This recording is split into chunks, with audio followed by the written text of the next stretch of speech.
Good morning friends, मेरा नाम गोविंद कुमार साही है। हम लोग एजीएस चैनल ग्रुप से सिविक्स चैप्टर 2 का दूसरा वन शॉट वीडियो लेके आए हैं। इस चैप्टर में हम लोग डील करेंगे चैप्टर 2। हम लोग यह जानेंगे कि हम लोग का ये जो चैप्टर है फेडरलिज्म, चैप्टर 1 से काफी मेल खाता है। हमने जो चैप्टर 1 शूट किया था, उस चैप्टर का नाम था, जो इस फेडरलिज्म चैप्टर का ही एक दूसरा सिक्वल है। उस चैप्टर का नाम था पावर शेयरिंग। पावर शेयरिंग और फेडरलिज्म, इस दोनों में काफी सिमिलरिटीज है। बहुत सारे ऐसे पॉइंट्स है जो हमने चैप्टर 1 में भी पढ़े हैं, जिसका जो चैप्टर 2 में है। अगर आपने चैप्टर 1 नहीं पढ़ा है तो इसका लिंक जो है हम लोग आप चैप्टर 1 देखिए और उसके बाद आके चैप्टर 2 देखिए। इससे आपका कॉन्सेप्ट जो है बढ़िया से क्लियर हो जाएगा। तो चलिए शुरुआत करते हैं चैप्टर का। तो जैसा कि मैंने पहले ही बताया कि हमारा ये जो चैप्टर 2 फेडरलिज्म है, ये चैप्टर 1 से काफी मेल खाता है। तो इस हिसाब से मैं यहाँ पे 2 पढ़ाऊंगा और आप 1 की कॉन्सेप्ट इसके साथ साथ चलते जाते रिलेट करते रहिए कि क्या कॉन्सेप्ट जो है 1 में पढ़ाया गया था। तो इस चैप्टर का नाम है फेडरलिज्म। फेडरलिज्म एक गवर्नमेंट की एक प्रकार है। गवर्नमेंट क्या है? सरकार।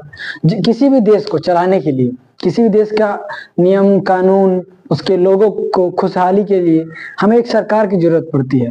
सरकार जो है उसका यह काम है कि जनता का देखभाल करना। जनता का जो है किस क्षेत्र में जनता का विकास होना चाहिए, कहाँ पे जनता को न्याय की जरूरत है, किस क्षेत्र में जो है कौन सा चीज कमी हो रहा है, यही चीज इंश्योर करता है, यही चीज जो है कंप्लीट करता है कि सरकार। तो हम लोग जानेंगे आगे, हम लोग जैसे सिर्फ उसका चैप्टर वाइज क्लियर करते जाएंगे। हम लोग इसके आगे भी पॉलिटिकल पार्टी नाम का एक चैप्टर पढ़ेंगे, जिसमें हम लोग यह जानेंगे कि सरकार कैसे बनती है, सरकार कैसे बनती है, कितने प्रकार की सरकारें होती है। तो उतना आगे ना जाके पहले हम लोग इस चैप्टर को क्लियर करते हैं। तो इस चैप्टर का नाम फेडरलिज्म। फेडरलिज्म एक सरकार की एक प्रकार है, एक ऐसे टाइप का गवर्नमेंट जिसमें मोर देन 2 लेवल ऑफ गवर्नमेंट, यानी एक ऐसा सरकार जिसमें देश को 2 या 2 से ज्यादा सरकार जो है चलाएगा। यानी 2 या 2 से ज्यादा पार्ट में जो देश का जो सरकारी देश का जो काम है, देश का जो नियम कानून है, वो 2 या 2 से ज्यादा भागों में संस्था होगी और वो लोग इस चीज को कंट्रोल कर रहे होंगे। ये देखिए, फेडरलिज्म वैसे देश को नहीं कहेंगे जिस देश में कोई एक ही मतलब पूरे देश चलाने के लिए कोई एक ही संस्था हो, एक ही नियम कानून हो, एक ही कोर्ट हो। यानी जितने भी नियम कानून एक देश को चलाने के लिए जितने भी रिक्वायरमेंट है, वो अगर एक ही हो तो उसे फेडरलिज्म हम लोग नहीं कहेंगे। कम से कम एक फेडरल देश बनाने के लिए, कम से कम एक फेडरल देश बनाने के लिए हमें दो या 2 से अधिक जो है एक संस्था की जरूरत पड़ती है, ताकि देश जो है ज्यादा बढ़िया से चल सके। तो हम अब लोग जानेंगे कि कैसे जो है अलग अलग देशों में जो फेडरलिज्म जो सरकार चल रही है, किसी देश में चल रही है, किसी देश में नहीं चली, कैसे हमारा देश एक फेडरलिज्म हो के भी नहीं है या नहीं हो के भी है, कैसे इसके कुछ जो है कुछ कानून जो है फेडरलिज्म से मिलते हैं, कुछ नहीं मिलते हैं। ये सारे टॉपिक आज की सिलेबस में हम लोग कवर करेंगे। तो हमारा पहला फेडरलिज्म होने का हमारा पहला जो क्राइटेरिया यानी पहला कानून है, वो यह है कि there are 2 or more than 2 level of government. 2 या 2 से अधिक सरकार की अंग होना चाहिए, कम से कम 2, उससे ज्यादा जितना भी संस्था हो सकती है, लेकिन कम से कम जो है वो 2 होना चाहिए, कम से कम 2।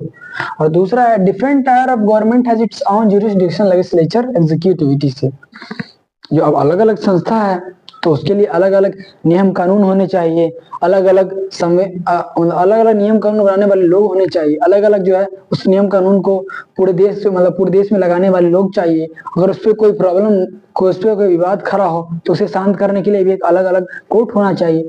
तो यही चीज अब मैं आपको ये बता रहा हूँ कि एक आइडियल फेडरल कंट्री के लिए क्या क्या चीज जो है जरूरी है। अगर ये चीजें अगर हो जाएंगी तभी हम उन्हें फेडरल करेंगे।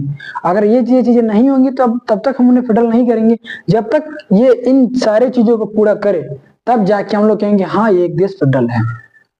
तो इसके लिए पहला कानून यह था कि there are 2 or more than 2 level of government. 2 या 2 से ज्यादा लेवल ऑफ गवर्नमेंट होना चाहिए, एक नहीं 2 या 2 से ज्यादा। दूसरा, different tier of government has its own jurisdiction, legislature, executive. अब अलग अलग संस्था है तो उसको चलाने के लिए अलग नियम कानून होने चाहिए।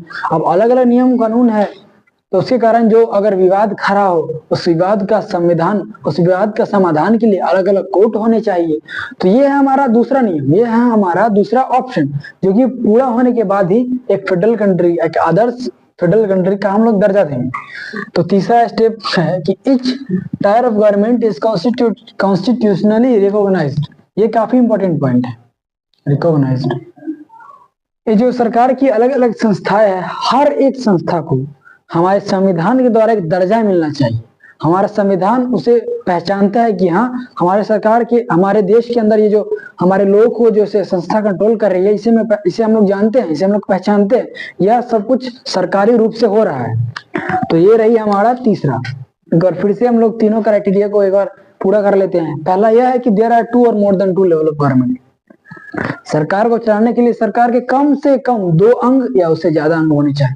कम से कम 2 अंग, उससे अगर एक अंग होगा तो हम उसे फेडरल कंट्री कभी नहीं कहेंगे। कम से कम 2 अंग या उससे ज्यादा अंग, अगर 2 या 2 से ज्यादा अंग हो तभी जाके हम लोग किसी देश को एक फेडरल कंट्री कहेंगे। दूसरा है different tier of government has its own jurisdiction, legislature, executivity. अब अलग अलग अंग है तो उस अंग को चलाने के लिए अलग अलग नियम कानून होने चाहिए।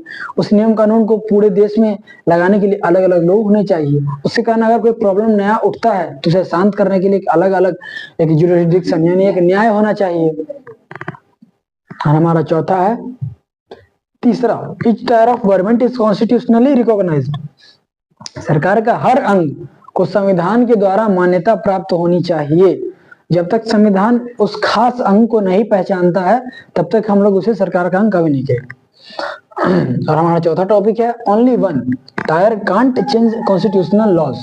ये अगर मान लीजिए सरकार के 3 अंग है, किसी एक अंग को किसी फैसले से नाराजगी है तो क्या वो संविधान बदल सकता है? नहीं। संविधान तब तक नहीं बदलेगा जब तक सरकार का हर एक अंग इस पे मंजूरी नहीं देता। संविधान के संसद में उस बात के ऊपर कम से कम 2/3 लोग जो है अपना वोट नहीं देते। उसके समर्थन में जब तक अपना वोट नहीं देंगे तब तक कोई खास नियम कानून नहीं बदलेगा। तो जो हमारा चौथा पॉइंट है, यह कहना चाह रहा है कि किसी एक अंग को कोई भी समस्या होने के कारण संविधान के नियम कानून के ऊपर बिल्कुल भी कोई भी बदलाव नहीं किया जाएगा। बदलाव तब किया जाएगा जब हर एक अंग इसके समर्थन में हो। पांचवा है हमारा courts have power to interpret in constitutional and the power of different tiers of government.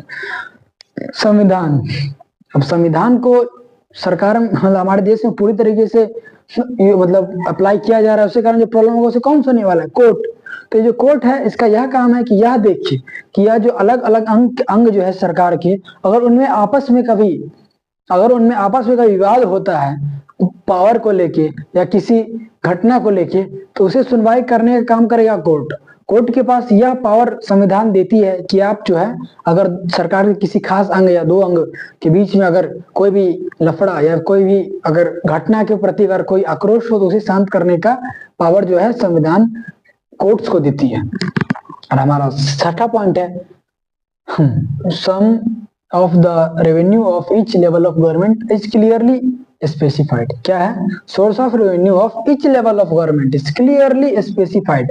यह अब हर एक अंग को चलाने के लिए पैसे की सख्त जरूरत पड़ती है और जब तक पैसा नहीं है तब तक हम लोग कैसे सरकार के अलग अलग नियम कानून, जब मान लीजिए कोई पुल बनता है, कोई रोड बनता है तो उस कॉन्ट्रैक्ट को पूरा करने के लिए क्या चाहिए? राशि, धन।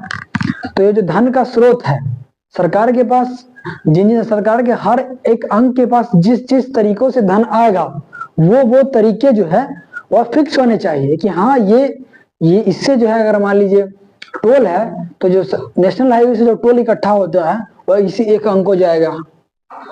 सरकार से जो जमीन के ऊपर जो भी कर जो है सरकार लगाती है उससे जो रेवेन्यू आएगा वो किसी एक अंग को जाएगा। यानी हर एक अंग के लिए जो राशि का जो स्रोत है वो निश्चित होता है कि हाँ आपको इसी अंग से जो है आपको इसी स्रोत से जो है पैसा आएगा। और हमारा सातवां और अंतिम पॉइंट है कि the federal government thus has dual objective to do. एक फेडरल गवर्नमेंट को कब तक हम लोग ये कहेंगे कि हाँ वो एक वास्तविक रूप से फेडरल है? जब तक वह अंतिम 2 नियमों को ना पूरा करे। पहला नियम क्या है? Safeguard and promote unity of country. अब ऐसा नहीं है कि सरकार को चलाने के लिए अलग अलग अंग है तो देश में विभाजन होना चाहिए। नहीं, सरकार को चलाने के लिए भले ही अलग अलग अंग हो लेकिन इसके कारण अलग अलग अंग होने के बावजूद देश में एकता होनी चाहिए। देश में एकता कब होगी? जब देश के सभी लोग एक साथ आएंगे। अब ये नहीं सरकार के अलग अलग अंग का काम यह नहीं है कि वो अगर वो सरकार के अलग अलग अंग है तो वह देश को विभाजित करे। नहीं, एक फेडरल कंट्री तब, एक आदर्श फेडरल कंट्री हम तब कहेंगे जब उसके अलग अलग संगठन, अलग अलग अंग के लोग जो है देश को एक करने का काम करेंगे। और दूसरा है एकोमोडेट रीजनल डाइवर्सिटी। भारत एक बहुत ही ज्यादा डाइवर्स कंट्री है, एक बहुत ही ज्यादा विभिन्न विभिन्न धर्म, विभिन्न विभिन्न प्रजाति, विभिन्न विभिन्न जाति धर्म, रहन सहन, विभिन्न विभिन्न प्रकार के कल्चर, संस्कृति, यानी कि भारत देश में एक बहुत ही ज्यादा डाइवर्स कंट्री। हर एक पार्ट में हमें अलग अलग प्रकार की जो है अनेकता देखने को मिलती है। हर एक किसी भाग में किसी का वस्त्र पहनावा, खान पान, धर्म अलग है, किसी क्षेत्र का अलग है। तो एक फेडरल कंट्री को हमेशा से यह दिमाग में रहना चाहिए कि भले ही कि उस देश में अलग अलग लोग जो रह रहे हैं उनके अंदर खान पान, रहन सहन, संस्कृति अलग अलग हो, इसके बावजूद भी वो जो है उसकी खास संस्कृति को मान्यता दे, उसकी संस्कृति को दबाए नहीं। तो ये है हमारा एक फेडरल कंट्री होने के नियम। एक बार फिर से एक अंतिम बार जो है मैं इसे रिपीट कर दे रहा हूँ। हमारा पहला नियम है कि there are 2 or more than 2 level of government. कम से कम 2 या 2 से अधिक, कम से कम 2 या 2 से अधिक अंग होने चाहिए सरकार के, तभी फेडरल कंट्री कहेंगे। दूसरा, different tier of government has its own jurisdiction, legislature, executive, TC. अलग अलग जो सरकार के अंग है उस अलग अलग अंग के पास अलग अलग संविधान बनाने के, संविधान को अप्लाई करने की, उसी कारण जो प्रॉब्लम हो रहा है उसे सुनने के लिए संस्थाएं होनी चाहिए। तीसरा, each tier of government is constitutionally recognized। ऐसा नहीं होना चाहिए कि अपने मन से जो है सरकार को यहाँ होना दे, नहीं, जब तक संविधान किसी अंग को मान्यता ना दे तब तक उसे एक अंग नहीं माना जाएगा। अंग तभी माना जाएगा जब संविधान उसे मान्यता देता है कि हाँ यह सरकार का एक अंग है। चौथा है कि only one tier can't change constitutional law. संविधान में जो नियम कानून जो देश के हित के लिए बनाए गए हैं, किसी एक अंग, किसी खास अंग के पास यह नहीं पावर है कि वह संविधान के उस खास नियम को बदल सके। और हमारा यह चौथा पॉइंट भी हो गया। पांचवा, courts have power to interpret the constitutional and the power of different government. अगर संविधान के किसी नियम के कारण लोगों को कोई प्रॉब्लम होती है या सरकार के दो अंग आपस में ही अगर भिड़ जाते हैं तो वैसी स्थिति में कोर्ट्स के पास साफ साफ पावर है कि वह इसमें, अगर वह इस झगड़े में जो है अपना राय, अपना विचार या अपना फैसला सुना सकते हैं। और हमारा छठा, source of revenue of each tier of government is clearly specified. जो स्रोत है, जो राशि धन का स्रोत है, वह साफ साफ रूप से साफ क्लियर होना चाहिए कि इस खास अंग से, इस खास जो है पैसे के स्रोत से इस खास अंग को पैसा दिया जाएगा और इससे इसको पैसा दिया जाएगा। तो ये जो पैसे का जो लेन देन है वो साफ साफ होना चाहिए। और हमारा जो है वह अंतिम point, the federal country has dual objective to do. इतने सारे पॉइंट होने के बाद एक अंतिम पॉइंट यह है कि एक फेडरल कंट्री को कम से कम जो है सारा चीज होने के बाद जो है 2 पॉइंट को फुलफिल करे। और पहला पॉइंट है safe guard and promote unity of country. देश के अंदर एकता के भावना को बढ़ाना और उसे, उसके कारण जो है देश में अंदर विभिन्नता न खत्म करके एकता लाना। और एकोमोडेट रीजनल डाइवर्सिटी, जो देश के अंदर विभिन्न विभिन्न जाति धर्म समाज की संस्कृति के लोग रह रहे हैं उनके प्रति भी अपना रिस्पेक्ट दिखाना, उनके प्रति भी ऐसा नहीं कि उनके भावनाओं को दबाना। तो इस प्रकार ये सारी क्राइटेरिया है। कोई भी कंट्री जब तक यह पूरा नहीं करेगा तब तक उसे हम फेडरल कंट्री नहीं कहेंगे। तो अब हम लोग बढ़ते हैं अपने अगले पॉइंट की तरफ।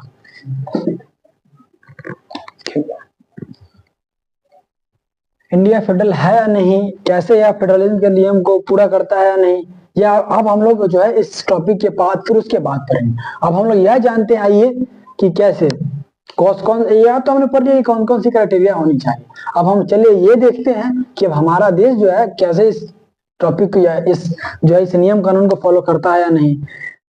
तो अभी तक हमने यह पढ़ा कि कौन कौन सी क्राइटेरिया होनी चाहिए, कौन कौन से स्टेप्स है जिसको पूरा करने के बाद ही एक खास कंट्री फेडरल बनेगा। तो हम लोग जानेंगे क्या इंडिया जो है इस स्टेप को पूरा करता है, क्या दुनिया के दूसरे देश जो है जो फेडरल है क्या कैसे वो इस स्टेप को पूरा कर। सबसे हमारा मेन फोकस हुआ कि इंडिया जो है कैसे एक फेडरल कंट्री है। अगर वास्तविक रूप से चर्चा किया जाए तो इंडिया एक 100% फेडरल कंट्री नहीं है। कुछ ऐसे भी पॉइंट्स है जो इंडिया फुलफिल नहीं करता है, पर कुछ पॉइंट्स ऐसे भी है जो इंडिया फुलफिल करता है। तो अब हम लोग पहले यह जानेंगे कौन कौन से ऐसे पॉइंट है जो इंडिया फुलफिल करता है, जो इंडिया को एक हाफ फेडरल कंट्री बनाता है। तो हमने क्या सीखा था कि एक फेडरल कंट्री होने के लिए सरकार के कम से कम कितने अंग होने चाहिए, कम से कम 2 या 2 से ज्यादा। तो हमको देखने को मिलता है हमारा इंडियन जो गवर्नमेंट है उसके 2 पार्ट है, वो सेंट्रल गवर्नमेंट और एक स्टेट गवर्नमेंट। तो पहला स्टेप तो पूरा हो गया, एक सेंट्रल गवर्नमेंट जिसका काम है कि वह पूरे देश को के लिए जो नियम कानून जो है उसको अप्लाई करना। और जो स्टेट गवर्नमेंट है इसी का जो है पार्ट है स्टेट गवर्नमेंट। स्टेट गवर्नमेंट का काम है कि उस खास एक पार्टिकुलर स्टेट के अंदर नियम कानून को अप्लाई करना, उसको बनाना या उसके ऊपर फैसला लेना। तो एक सेंट्रल गवर्नमेंट जो है एक पूरे कंट्री के ऊपर तौर पे काम करता है, दूसरा स्टेट गवर्नमेंट। तो इसने पहला स्टेप तो ना पूरा हो गया, कम से कम 2 अंग होने चाहिए थे सरकार की, हमने वो 2 अंग पूरा कर लिए। लेकिन जो दूसरा स्टेप है उसका यह कहना है कि ये जो सरकार के जो डिफरेंट अंग है, अलग अलग अंग जो है ना, वो एक दूसरे से बिल्कुल एक दूसरे से उनको संबंध कोई नहीं होना चाहिए, पर ऐसा नहीं है। स्टेट, जैसा कि हम लोग देखते हैं कि स्टेट गवर्नमेंट जो है ना वो सेंटर पे अपने फंड के लिए या फिर कोई भी आपदा में जो सहायता है उसके लिए या कोई भी प्रोजेक्ट के लिए निर्भर करता है सेंट्रल गवर्नमेंट पे। हमने क्या देखा, पहला पॉइंट तो यह था कि कम से कम 2 अंग होने चाहिए सरकार के। हमारे इंडिया के केस में तो ये पूरा हो गया पहला स्टेप। लेकिन जो दूसरा स्टेप है उसका यह कहना है कि हमारा जो एक पार्टिकुलर अंग जो है और दूसरे अंग पे निर्भर नहीं होना चाहिए। तो ऐसा नहीं है, इंडिया में जो है स्टेट गवर्नमेंट जो है और डिपेंड करता है सेंट्रल गवर्नमेंट पे, क्योंकि सेंट्रल गवर्नमेंट ही उसको फंड देता है अलग अलग प्रोजेक्ट को पूरा करने के लिए। तो चलिए हम लोग जानते हैं कि कौन कौन से ऐसे नियम कानून है, कौन कौन से ऐसे नियम कानून है जो एक स्टेट अपने लिए बनाता है, एक कंट्री जो है पूरे सेंट्रल गवर्नमेंट जो है पूरे देश के लिए बनाती है। तो चलिए शुरुआत करते हैं। तो हमारा जो है इस अब हम लोग जानेंगे कि कैसे जो है एक खास जो है स्टेट जो है अपने लिए एक नियम कानून बनाता है, सेंटर अपने लिए कानून बनाता है। तो चलिए, तो देखिए एक नियम कानून जो है वो एक लिस्ट में शामिल होता है और लिस्ट जो है वो 3 प्रकार के होती है। एक लिस्ट जो है वो 3 प्रकार की होती है। हमारे देश में जैसा कि हमने जाना कि स्टेट सेंट्रल गवर्नमेंट है और एक स्टेट गवर्नमेंट है, सेंट्रल और एक स्टेट, सेंट्रल गवर्नमेंट और स्टेट गवर्नमेंट। पहला स्टेप पूरा हो गया। चलिए, तो आइए जानते हैं कौन कौन से नियम कानून है जिसे पूरा करना पड़ता है, जो एक खास स्टेट इंडिया में अपने लिए बनाता है या सेंट्रल गवर्नमेंट जो पूरे देश के लिए बनाती है। तो पहला इस लिस्ट का नाम है यूनियन लिस्ट। पहले लिस्ट का नाम है यूनियन लिस्ट। लोग टॉपिक वाइज हर एक लिस्ट का कॉन्सेप्ट क्लियर करेंगे। दूसरा है स्टेट लिस्ट और तीसरा है कनकरेंट लिस्ट।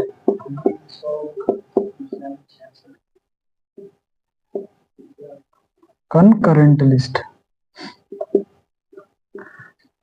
पहले लिस्ट के अंदर जो नियम कानून है उनकी संख्या है 100 और जो दूसरा जो स्टेट लिस्ट है उसके अंदर है 66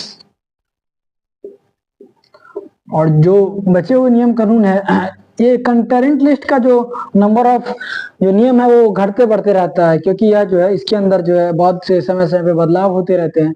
तो चलिए सबसे शुरुआत हम लोग करते हैं यूनियन लिस्ट की। सबसे पहला टॉपिक जो हमारा यूनियन लिस्ट के टॉपिक कवर करें। तो पहले हमने जाना है कि यूनियन लिस्ट के अंदर है जितनी नियम कानून की संख्या जो 100 है। तो यूनियन लिस्ट जो है उसके ऊपर कौन फैसला लेता है? तो यूनियन लिस्ट के ऊपर याद रखिए बहुत ही इंपॉर्टेंट पॉइंट है यूनियन लिस्ट और कंकरेंट। इससे सवाल जो है ज्यादातर जो हमें बोर्ड एग्जाम में देखने को मिलता है। ये ऐसे होता है कि define the different list of government, how India is a federal country. ये सब काफी बीबीआई क्वेश्चन है, लगभग 5 नंबर जो है, इससे ज्यादा का पूछ सकते हैं पर इससे कम का नहीं पूछेगा। चलिए, तो यूनियन लिस्ट के लिए जो नियम कानून जो सेंट्रल गवर्नमेंट बनाएगा। सेंट्रल गवर्नमेंट ऐसे नियम कानून बनाएगा जो पूरे देश के ऊपर अप्लाई होता है। वो सेंट्रल गवर्नमेंट के पास यह पावर नहीं है कि वो किसी खास गवर्नमेंट किसी खास स्टेट के ऊपर जो है नियम कानून बनाए, नहीं।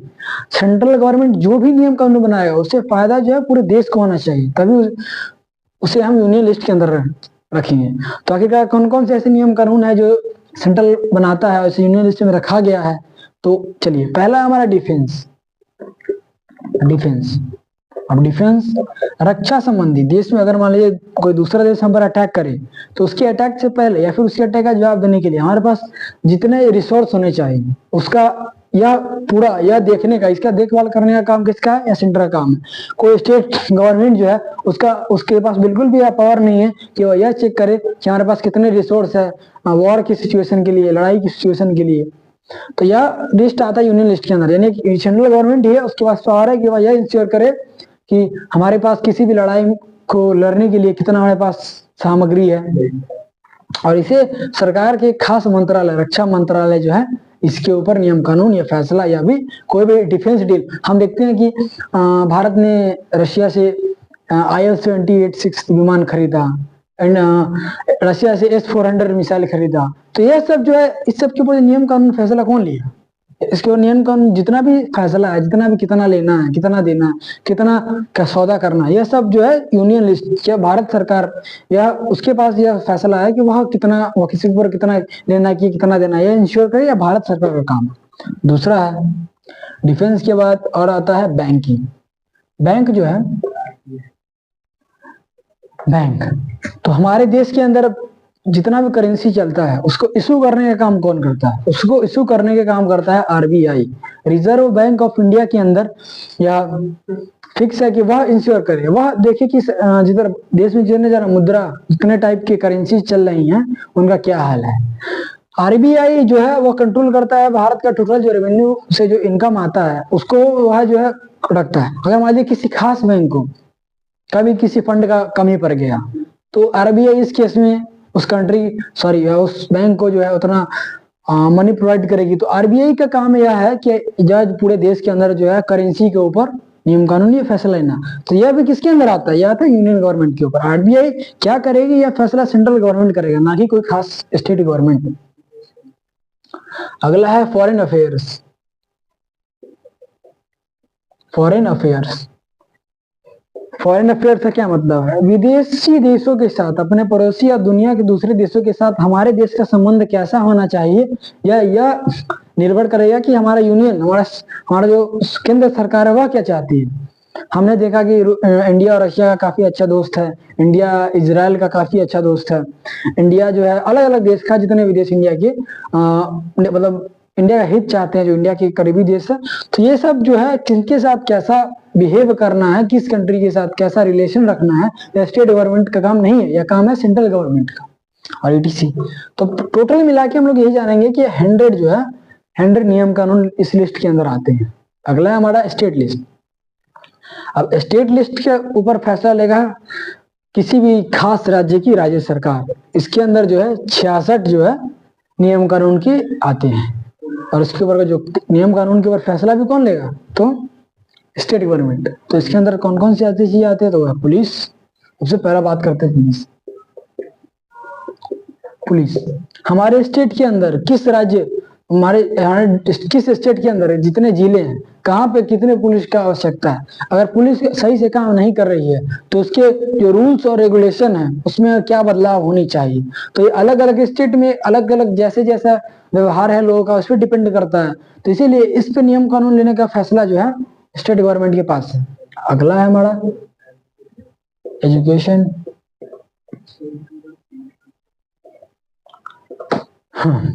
वैसे तो एजुकेशन के लिए 2 बोर्ड है, एक हमारा जो है CBSE है और दूसरा जो है वो अलग अलग जो है, अलग अलग जो जितने भी स्टेट है भारत में 28 स्टेट, उसका अपना अपना बोर्ड है। तो पर मेनली रूप से जो एजुकेशन है उसे स्टेट लिस्ट में रखते हैं, क्योंकि अलग अलग देश में एक ही राज्य में अलग अलग, एक ही देश के अलग अलग राज्य में कैसा एजुकेशन का क्या स्थान है, कितना ज्यादा कितना कम है, यह सब एक खास एक राज्य ऐसे जानेगा। मान लीजिए हम बिहार राज्य में रहते हैं, हमारा जो राज्य है और एजुकेशन के तौर पे सबसे नीचे आता है। तो यह किस राज्य में किस जिले में कितना एजुकेशन के ऊपर ध्यान देने की जरूरत है, या हम बढ़िया से जानेंगे या सेंट्रल गवर्नमेंट या हमारे राज्य की सरकार बढ़िया से जानेंगी, क्योंकि वो हमसे कनेक्टेड है एक सेंट्रल गवर्नमेंट के तौर और स्टेट गवर्नमेंट की कंपैरिजन किया जाए तो स्टेट गवर्नमेंट हमारे ज्यादा करीब है। तो अगर हमारे राज्य में या भारत के अलग अलग राज्य में किस राज्य में कितना एजुकेशन का स्तर होना चाहिए यह डिपेंड करता है, या इस पर क्या नियम कानून लेने चाहिए, या जो है स्टेट लिस्ट राज्य सरकार के पास यह सुविधा प्राप्त है। हमारा स्टेट लिस्ट भी हो गया। अब हमारा जो है तीसरा कनकरेंट लिस्ट। यह कनकरेंट लिस्ट हमेशा से एग्जिस्ट नहीं करता था। जब 1947 में हमारा देश आजाद हुआ उस समय 2 ही लिस्ट से, ये हमारा जो यूनियन लिस्ट और स्टेट लिस्ट।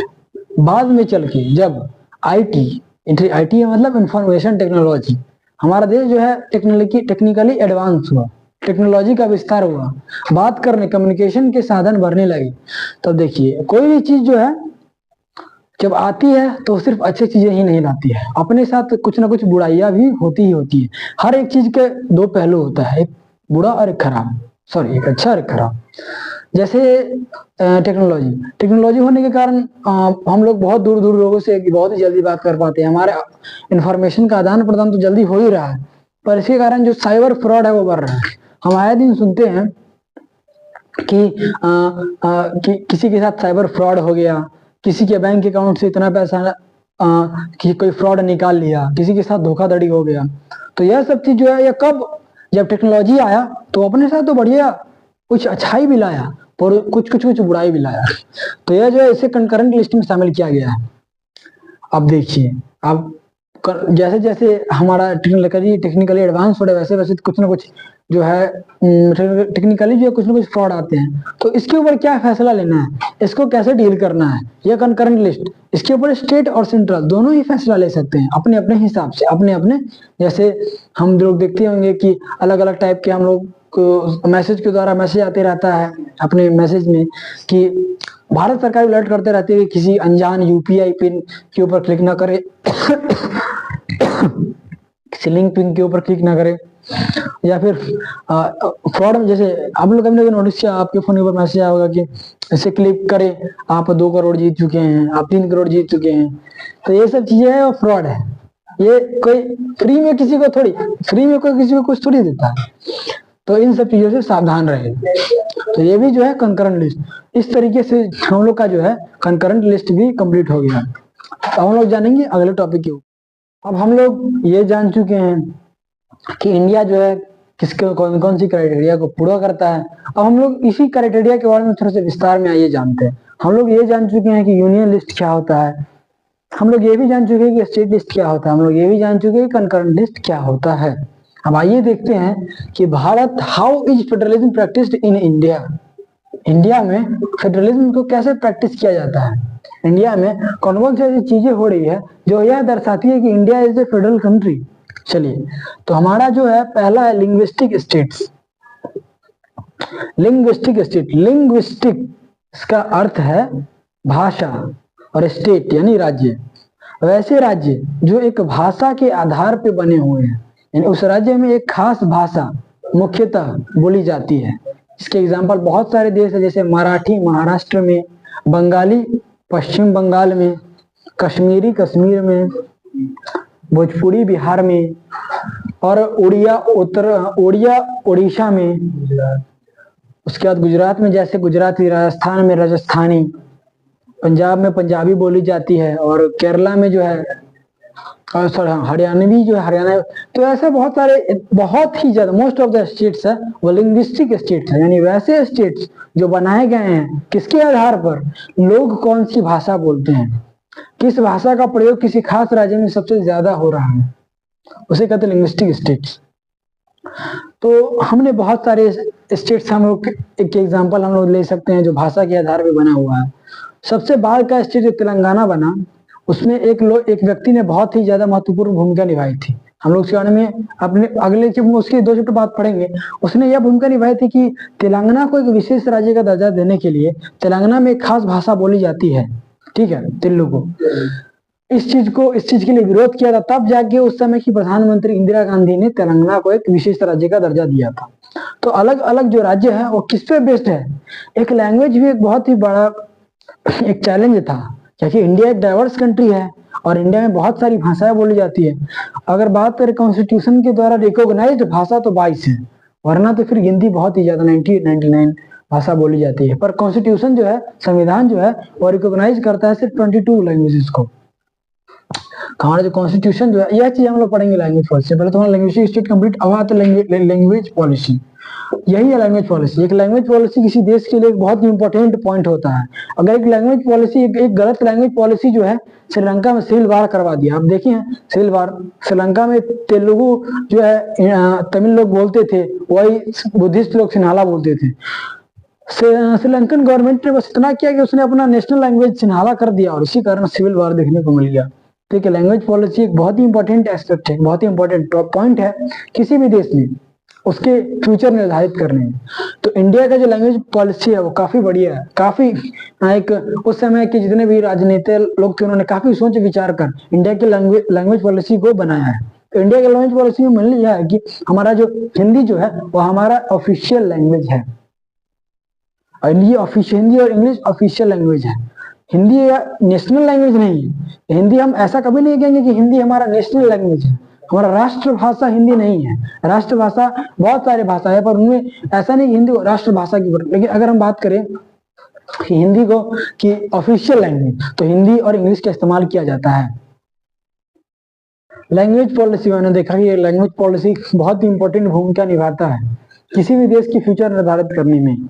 जैसे हमने देखा श्रीलंका का एग्जांपल हमने अभी भी पढ़ा है कि श्रीलंका में जो है एक गलत भाषा, एक सिन्हाला जो है उसको नेशनल लैंग्वेज राष्ट्रभाषा बना दिया गया था। इसका क्या एग्जांपल हुआ कि सिविल वॉर हो गया। उसी तरह इंडिया में हिंदी जो है वो 40% लोग बोलते हैं, तो इसे नेशनल लैंग्वेज तो बना दिया जा सकता है, पर ऐसा भी हो सकता है कि जो दूसरे भाषा के लोग हैं और इसमें अपने उनको ऐसा लगे कि उनका कल्चर जो इसमें भंग हो रहा है। तो इस सब चीजों का भी ध्यान देना पड़ता है कि नेशनल लैंग्वेज पे कोई भाषा को चुनने के ऊपर। तो इंडिया का ऑफिशियल लैंग्वेज हिंदी और इंग्लिश है। चलिए लैंग्वेज पॉलिसी जो है वो एक इंपॉर्टेंट पॉइंट हुआ है। इंडिया में 22 भाषा है, इसमें से हिंदी को ऑफिशियल लैंग्वेज के रूप में हमारा संविधान जो है स्वीकारता है।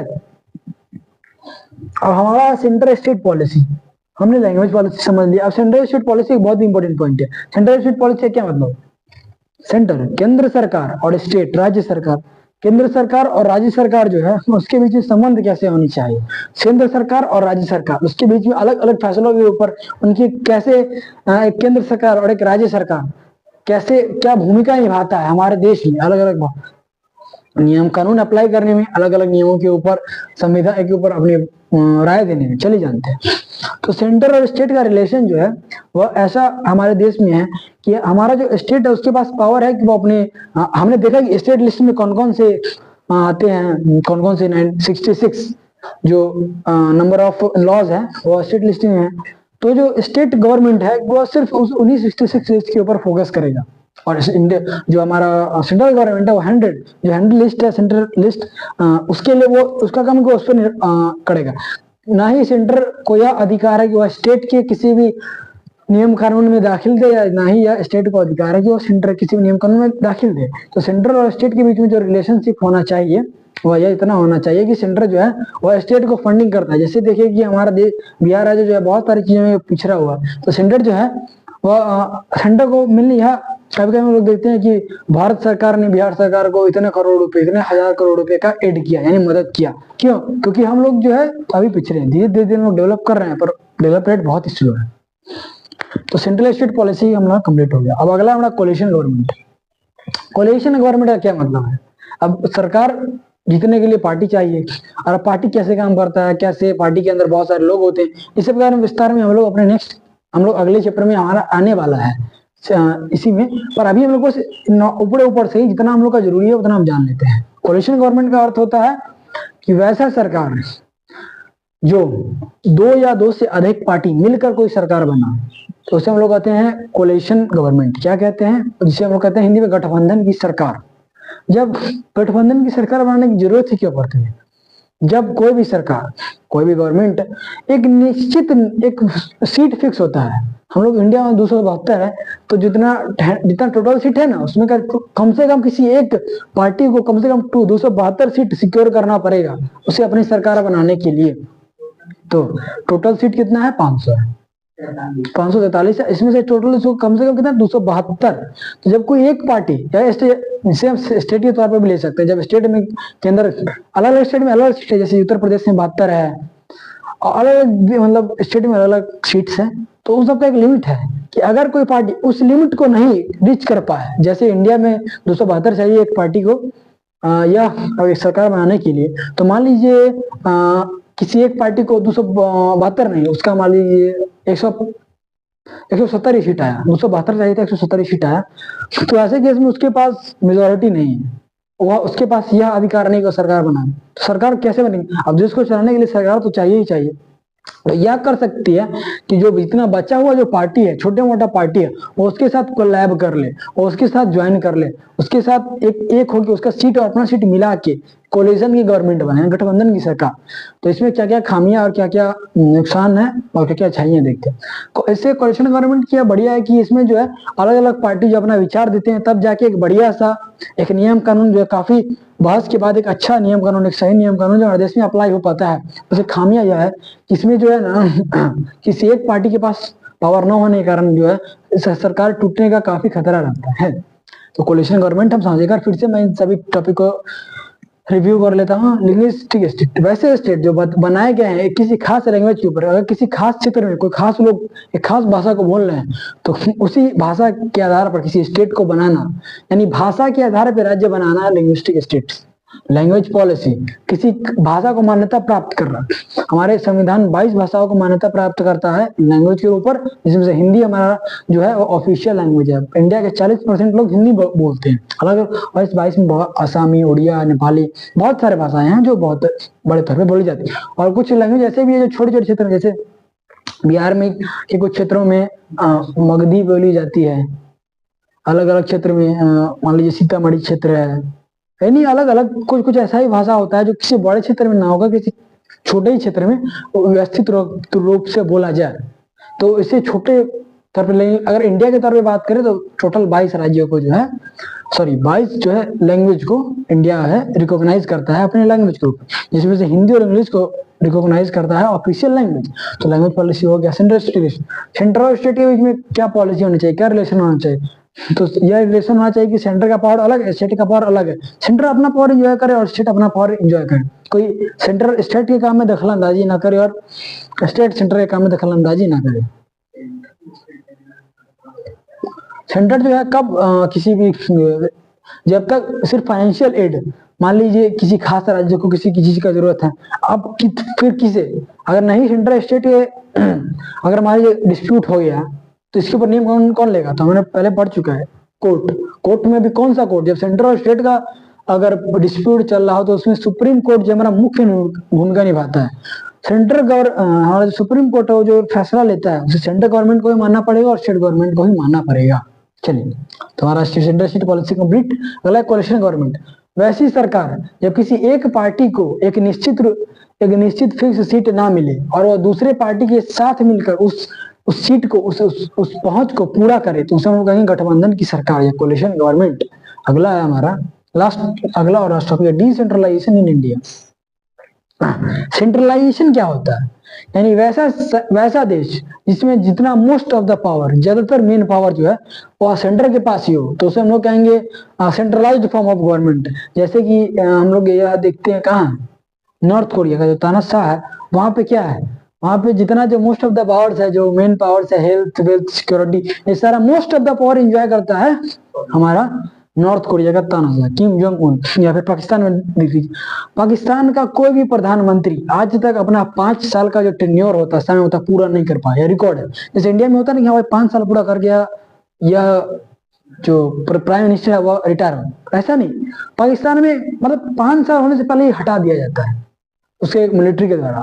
यानी एक भी प्रधानमंत्री ऐसा नहीं है 1947 से लेकर आज तक जिसने अपना 5 साल का कार्यकाल पूरा किया हो। तो एक पाकिस्तान एक बढ़िया एग्जांपल, वहां पे जो सेंट्रलाइज्ड फॉर्म ऑफ गवर्नमेंट नहीं, वहां पे कभी मिलिट्री के पास पावर आ जाता है तो कभी सरकार के पास आ जाता है। तो सिर्फ सेंट्रलाइज्ड फॉर्म ऑफ गवर्नमेंट जो है इसे नहीं कर सकते। हाँ, तो इंडिया में डिसेंट्रलाइजेशन है, उसका क्या अर्थ है? सेंट्रलाइजेशन यानी सेंटर के पास सब पावर हो। तो ऐसा हम लोग नॉर्थ कोरिया में देख चुके हैं, फिर रशिया में देखिए, रशिया में जो most of the power centre करता है। पर इंडिया जो है धीरे धीरे डिसेंट्रलाइजेशन कर रहा है। 1976 के बाद इंडिया में डिसेंट्रलाइजेशन हो रहा है, यानी पावर जो है उसका विभाजन हो रहा है। मान लीजिए हम आपके साथ जुड़े हुए हैं और आप जो है जितना भी लाभ है वो आप खुद ले रहे हैं और आप हमको कोई केयर नहीं करते, तो इससे क्या होगा? इससे जो है आपस में जो है अस्थिरता का भाव उत्पन्न हो सकता है। जैसे स्टेट अलग है, स्टेट 28 स्टेट है, सारा पावर जो है वो अगर सेंट्रल ही उसका फायदा उठाए तो फिर स्टेट तो क्या, तो ऐसे में डिस्प्यूट हो सकता है। इसीलिए इंडिया जो है वो कुछ न कुछ पावर्स स्टेट गवर्नमेंट को भी समय दर समय देते रहता है। तो चलिए, इस प्रकार जो है हमारा यह भी चैप्टर कंप्लीट हुआ। तो हम लोग इसी नए जोश और नए उमंग के साथ अगला चैप्टर पढ़ेंगे। ज्यादा जानकारी के लिए आप हमारे चैनल पे आए। हमने चैप्टर बाय चैप्टर, जैसे चैप्टर 2 हमने अभी कंप्लीट किया, फिर चैप्टर 3 का वीडियो आएगा, फिर चैप्टर 4 का वीडियो आएगा, चैप्टर 5 का, ऐसे करते करते वीडियो आएगा। ज्यादा बोर्ड, अगर आप बोर्ड की अगर तैयारी करना चाहते हैं तो हमारा जीएस एक बेहतर ऑप्शन है। आप यहाँ पे हर एक चैप्टर वाइज आपका कॉन्सेप्ट डेवलप किया जाएगा, क्वेश्चन कराए जाएंगे और एक बढ़िया भविष्य हम आपको लेके आते हैं। चलिए धन्यवाद।